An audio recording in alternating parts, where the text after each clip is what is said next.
Selangor Havoc Raya Fest 2026, sebuah festival raya berskala mega, akan berlangsung selama 96 jam tanpa henti pada Mac ini. Festival itu bakal diadakan di Pusat Convention Setia City Setia Alam bermula 12 hingga 16 Mac 2026 dengan sasaran 1.5 juta pengunjung. Esko Keusahawanan Muhammad Najwan Halimi berkata, edisi 2025 berjaya menarik 1.2 juta pengunjung dengan nilai transaksi mencecah 10 juta ringgit, sekaligus membuktikan potensi besar festival itu sebagai pemacu ekonomi rakyat.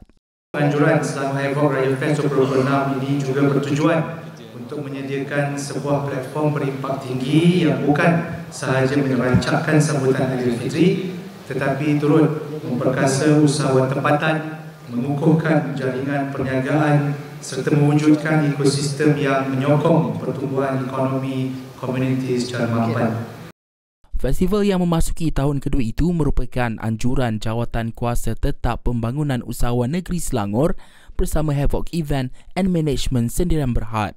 Muhammad Najwan berkata, festival tersebut sejajar komitmen kerajaan negeri dalam menyediakan platform berimpak tinggi untuk memperkasa keusahawanan tempatan dan merancangkan ekonomi komuniti.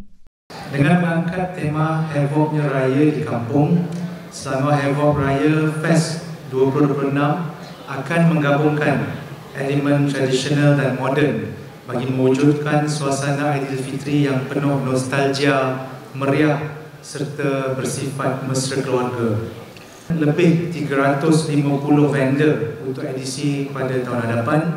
Selangor Havoc Raya Fest 2026 ini akan menawarkan berbagai reruai jualan, bazar berbuka puasa, jualan happy hour serta aktiviti interaktif merangkumi persembahan pentas, penampilan artis dan pempengaruh ataupun influencers, aktiviti kanak-kanak, program keagamaan seperti solat tarawih, qiyamul lail dan berbuka puasa, di samping penganjuran cabutan bertuah dengan berbagai hadiah menarik, termasuk hadiah utama berupa sebuah kereta.